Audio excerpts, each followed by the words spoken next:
Hello and welcome back. We're so glad you're here today. Come and join the Young Toddler group as we interact and play. My name is Tamika Reese and I'll be your guide through this visit. This month's theme is My Family, and in this visit, we'll we'll talk about the parent-child interaction. We'll also talk about the family well-being, and we'll also discuss the parent-centered development. Okay, let's get started. This week, we're talking about pets. But first, we're going to review our sign for the month.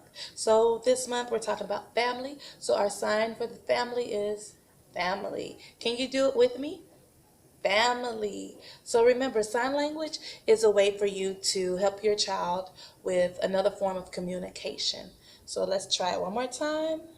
Family. All right, let's get started with our greeting.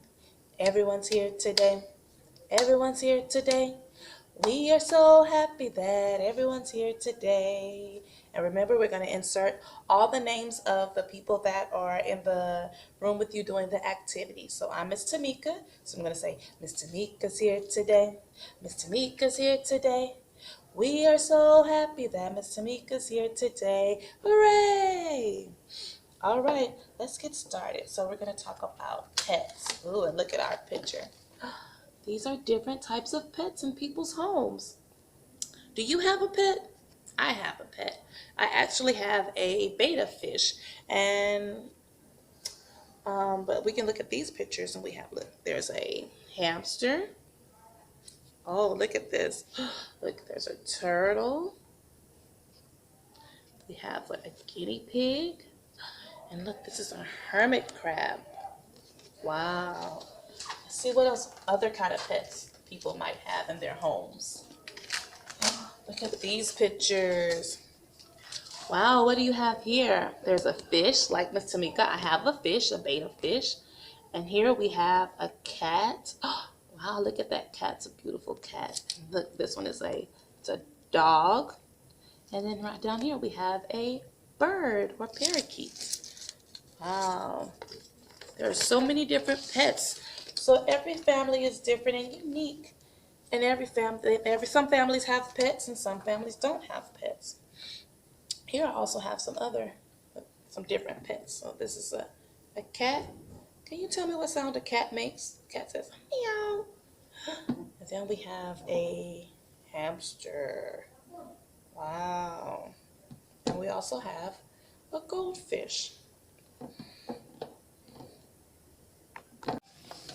Today's parent-centered development is pets and homes. And this week we're focusing on the cognitive development. So around this age, which between 12 and 24 months, your child's cognitive development is continually growing. They should be able to do things like look at small objects and look at their details. They should also be able to try to figure out how things work. For example, like the light switch, trying to like cut it on and off.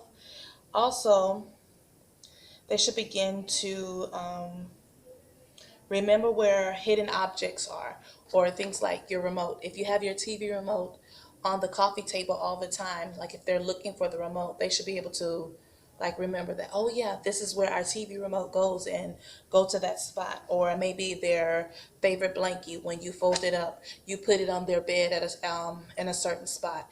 And they should remember, like if they were wanting their favorite blankie, they would remember to go back to that spot to find their favorite blankie. They should also begin to try to copy and see what other people are doing. So you should notice your child mimicking some of your actions, or some of your mannerisms that you have. Another thing at this age they should be trying to do is to take apart things and try to put them back together. They should also be able to start making animal sounds, and between the ages of 12 to 24 months, they should be able to explore cabinets and drawers, and also find the details in their favorite picture books. So if you also always read a certain book, if there's like a certain cat or something that they like in the book, they should be able to look and notice those different details. So again, our activity for this week is pet homes. So for this activity, you're going to need this activity sheet, which is pet homes. You're going to need some crayons or markers, whichever one works best for your child. You're also going to need scissors to cut the paper, and you'll be needing glue. And this is optional, but we use this because it helps make the make it sturdy. So we're going to take it and put the actual cards on construction paper to help make it sturdy and keep it long so it can be long lasting. And this is an activity that you can enjoy over and over with your child. So if you want, you can use just one, the same color, and glue each card on there, or you can use multiple colors, different colors, so that you're able to distinguish, and it'll help, especially for the younger ones, to help them distinguish which animal home goes with which animal. So first you're going to go have your child color the paper. So you're going to color it together. So when you're coloring the paper, talk to your child. Talk to them about different animals. So we have here a hamster, we have a goldfish, we have a dog, we have a bird, and we have a hermit crab. So you can talk to your child, talk to them about like the hermit crab. I'm making the hermit crab red. You can color the hermit crab. Or you can talk to them, I'm going to make the goldfish a golden color. So I'm going to color in my goldfish. If you don't want to cut, since it's shaded in, you can actually color the background so you can make it match. So if I'm going to color orange on this side, I'm going to color it orange on this side, so that it can help your child match the different animals to their home, their pets to their home. So I colored orange on this side for the fish and orange for that side for the fish bowl. And then for this one, I'm going to color red or purple for the dog. So my whole card is going to be purple. And then I'm going to color on this side purple for the dog house. So this way, it can help your child know which side to color. And then the next one, I'm going to color green for my bird. So I'm coloring the whole card green. Green. And on this side, I'm coloring green for the bird cage. So once you finish coloring each of the animals, the pets in their homes, you're going to cut it out. So you're going to cut it out around the dotted lines. And you'll have five different sets of animals and 5 different homes. So I'm cutting this out.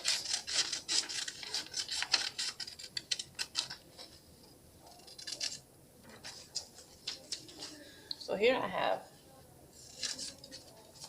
a birdie, which is green, and the bird cage. I don't know if you can see it, but it's green. I colored it green. So with the glue, what you can do is you can take it and you're going to glue it to the construction paper so that you can keep it sturdy.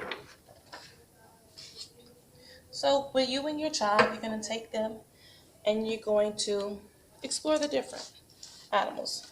So you're going to talk about the bird. I have a bird. What does the bird say? Tweet, tweet, tweet. Tweet, tweet, tweet. And then you have the bird home. Where does the birdie live? If a bird is your pet, where does it live? It lives in the bird cage. So you're going to have your child say, here's the birdie. Can you find where's the bird home? And they're going to match it. The bird to the bird cage. And we also have a dog. What sound does a dog make? Woof, woof, woof. And where does a doggy live? The dog lives in a dog house. So you're going to have your child match the dog to the dog house. And here we have a hamster. Look at that hamster. I'm going to say, what sound does a hamster make? Squeak, squeak, squeak. And where does the hamster live? A hamster lives as a pet in a cage. So you can have the hamster with the hamster cage. And then we also have a hermit crab. I'm not sure what sound a hermit crab makes. Then you have your child match the hermit crab to its aquarium. And then last, we have our fish. Can you make a fishy face? Have your child make a fishy face. And you say, where does a fish live when it's your pet? It lives in the fish bowl. And you can have your child match the fish to its home, which is the fish bowl. And as you can see in this activity, we made it easier because they're younger.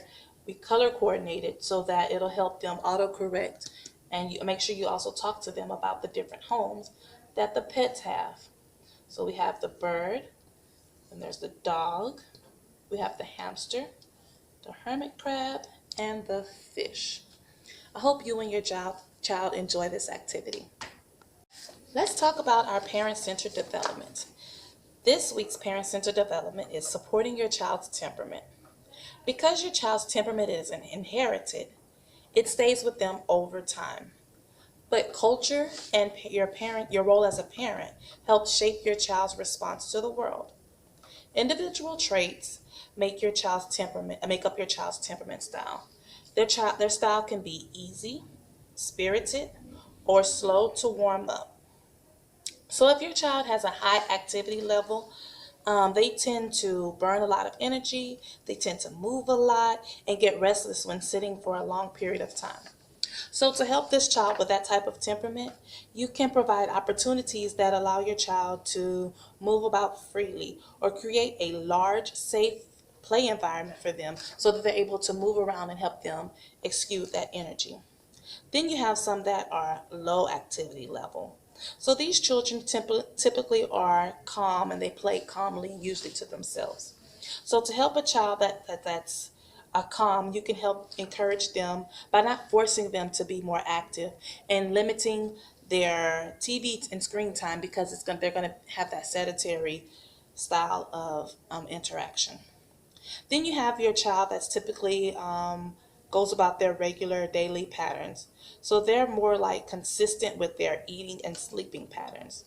So to help this child or support this child, you can explain to them what's happening ahead of time and provide security to them when they're in a new setting.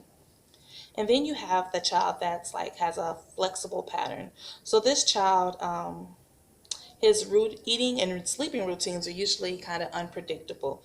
So for this child, to help support them, you should watch their cues to help figure out what they're going to need, and especially during times of day when things are changing. So, like with meal times, or or you can help adapt a daily schedule so that that can have a more predictable day to understand like what's going on during the day. Then you have that child that has a very long attention span. So this child is usually focused on a task and they're able to shift their attention when they want to. So for this child, to help support them, you should praise um, their persistence and ability to play and stay focused in the midst of chaos. You should also help them by making sure that they give frequent warnings when it's time to change and to move to something else that's different. Then you have that child who has a very short attention span. So this child is usually easily distracted and they're not able to focus on a task for a long period of time. So to help support this child, you should help the child by developing persistence and focus. You should also give them a calm environment to help eliminate some of the distractions and also help them by taking breaks when there's a big task or breaking them down into smaller pieces so that they're not having to stay engaged so long on one task. Um, Another temperament style is someone who's high sensory sensitivity. So if their child is like very sensitive, a high sensory sensitivity, they tend to have strong reactions to like temperature changing or like clothing, loud noises, or different textures of food. So to help this child, you should read their cues and help adjust when they're in an uncomfortable environment. Also layer their clothing so that if it's cold, they're able to put on more clothing, or if it's extremely hot, they're able to take off the clothing. Also, if they're like have that sensitivity to food, introduce them to new foods slowly and be patient with them because some food smells or textures may make them gag. Then you also have that child that's very low in sensory sensitivity. So this child may not know or care too much when it's very noisy or the different smells or taste or how the textures of different foods. So to help support this child, you should make sure the child does not become overheated or too cold when they're playing because they may not notice it. And also make sure you check their child's diaper because if they're not aware of the wetness or the poop on them, then you should make sure you are aware of what's going on with their body. Then you have a child that is very high and able to adapt to different situations. So this child kind of smiles often, they have a positive attitude, and they're able to enjoy different and new experiences. So to help them, to support them, you should set limits and helping that child understand on how to behave around new people because there is a such thing as stranger danger. And she also keep their safety in mind because they're so open and free and willing to experience new experiences or new places that they're not aware of the different warning signs when there's danger around. Then you have that child that's very low to adapting to different situations. So this child is usually may not reach out or may imitate playful or may not imitate playful situations. So to help support this child, you should be the one to start the game first. So if you want them to play, you kind of have to initiate them to come in and invite them into the game. Also allow them to time to adjust when they're coming around new people. And also just respect when they need that quiet time or that downtime. Respect that because sometimes they need to like step back and gather themselves. So these are just different type of temperaments that you have, that there are to your child.